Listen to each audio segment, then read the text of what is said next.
dur.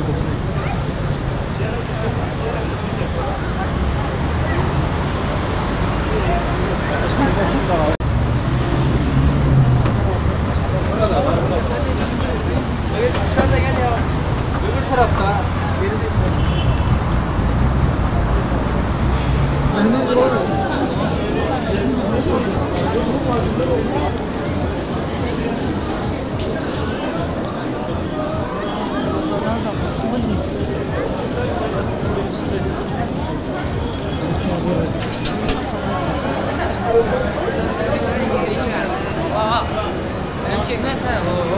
إذا راح الموصل يودوني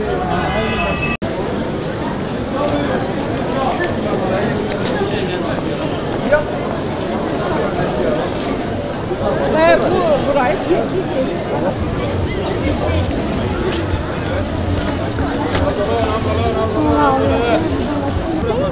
Biraz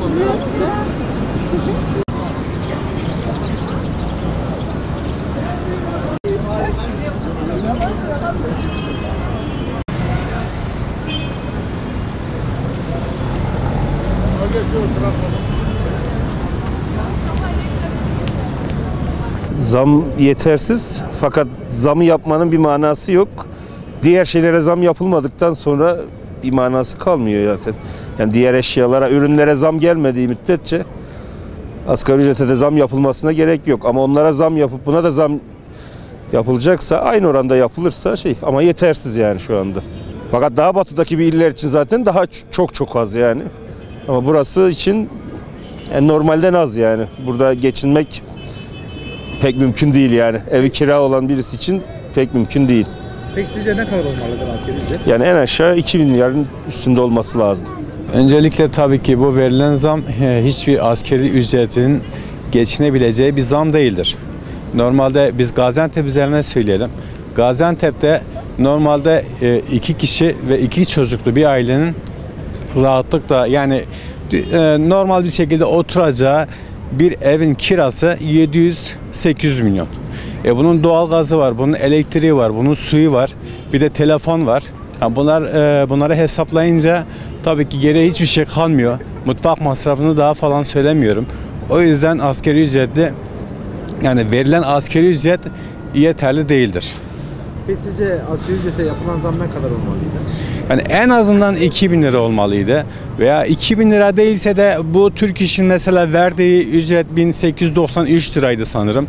En azından o da yani makul seviyedeydi. Hani insanın yani şu günümüz şartlarında kendini geçindirebilecek, kıt kanat geçindirebilecek bir ücretti. Yani Türk İş'in verdiği talep ettiği ücret. Ama normalde bir askeri ücretinin normal bir aile hayatı günümüz şartlarında yaşaması için 2000 liradan aşağı olmaması gerektiğini düşünüyorum. 1600 lira bir aileye yetmez. İşte dediğim gibi hani açlık sınırı, şimdi istatistik rakamlara ben hiçbir zaman inanmıyorum. İstatistik rakamlar yanıltıcı olduğunu düşünüyorum. 1600 lira. Ben isterseniz yani kaba bir hesap çıkartayım size. Mesela 800 lira o da 2+1 evler yani burada Gaziantep'te 800 lira olan bir ev kirası. Bunun bir de doğal gazı var. Yani 150 en az 200 liradır. Şimdi 1000 lira gitti. Bunun bir de elektriği var, suyu var. 150 lira o da ona gitti. 1150. Bunun bir de telefonu var. Yani bir eşi bir de kendisi kullandığını düşünelim. Hadi o da 50 milyon olsun. 1200 lira. Kaldı 400 lira. Hani 400 lira yani mutfak masrafına bir ay boyunca yeter mi yetmez mi onu da kamuoyunun vicdanına bırakıyorum yani. Vergilerin kesilmesini doğru bulmuyorum. Zaten her şeyden bizden vergi kesiliyor. Yani ödediğimiz elektrikten, ödediğimiz doğalgazdan, yani arabadan her şeyden zaten telefonun faturasına tutun da her şeyden vergi kesiliyor. Bari asgari ücretten vergi kesilmesine biz karşıyız yani. Bir asgari ücretli çalışan olarak asgari ücreti de yeterli bulmuyoruz. Yani beklentilerimizi karşılamadı. Geçim 1 milyar 800 olması gerekirken 1 milyar 600'de kaldı yani. Yani nasıl diyeyim yani bu geçimle nasıl geçineceğiz biz de bilmiyoruz yani. Yani beklentimizi karşılamadı. Zenginden alması gerekirken devlet tam tersi çalışandan, fakir insandan alıyor yani. Emekçiden alıyor. Tam tersi olması gerekirken, zengine şey yapması gerekirken şu an dünyamızda işte kapitalizm sisteme boyun eğmiş durumdayız yani. 1 milyar 300 yani cebimize girmeden 1300 cebimize girmeden gidiyor. Efendim ülkemiz şartlarına göre enflasyon göz önünde bulundurulduğunda maalesef asgari ücret yetersiz durumda. Teşekkür ederiz. Kolay gelsin. Ne kadar yani ne kadar alıyorsun? Yani rakamlara göre değerlendirme yapmak gerekirse 2,5'un altına düşmemesi gerek. Fakat görüyoruz ki 1600'lerde son buluyor. Malum durum meydanda. Bence yetmez. Çünkü bugün büyük şehirlerde en ufak bir ev kirası 500'den başlıyor.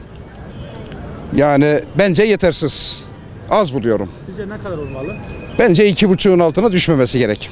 Ha şimdi brüt ve net olarak ele aldığımızda yani burada da bir dengesizlik var.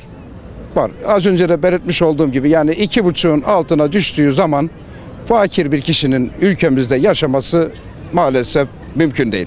1600 TL oluyor yani. Sizce bu rakam yeterli midir? Bence çok az. Yani durumlar zaten dediğimiz gibi yani ev kiraları falan bayağı uçuyor. Bir kişinin asgari ücretle yani geçinmesi bayağı sıkıntılı oluyor bence. Peki sizce asgari ücret ne kadar olmalıdır? Bence arkadaşın dediği gibi 2,5'un altında olmaması lazım. Peki şu an asgari ücretle çalışıyorsunuz. Aynen. Yok bence hiç yetmiyor ne bana ne de bir başka arkadaşıma yani bu durum ortada zaten. 1400 ben kiracı adamım şimdi. Zaten 1350 falan kiraya veriyorum. Geri kalan 50 milyon artık bunu da devlet hesabını yapsın bence. Tabii ki de en büyük adaletsizlik bu olması lazım zaten. Bunu devlet de zaten bunu biliyor. Vatandaş da bunun farkında. Yani bunu işçi olarak zaten 2 senede bir asgari ücrete bir zam getiriyorlar. 100 milyon, 200 milyon. Bunu da vatandaşı kandırması bence yani hiç göz önünde bulunmaması lazım. Gaziantep'teki ekonomik pahalılık verilen asgari ücretle eşdeğer durumda değil. Yani insanlar bu parayla geçimlerini zor sağlayacaklardır.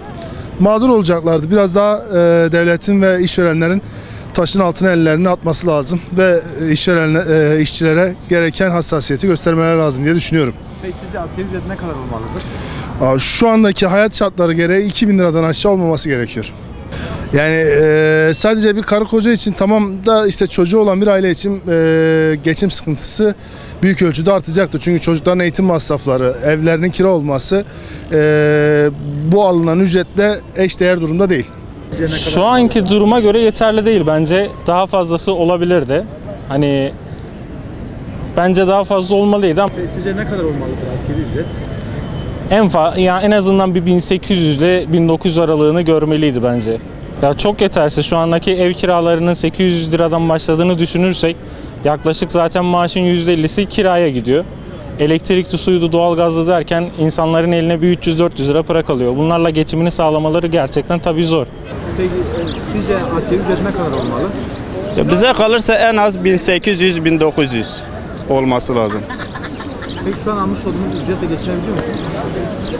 İdaremizi bildikten sonra geçiniriz. Geçinebiliyoruz yani çok şükür.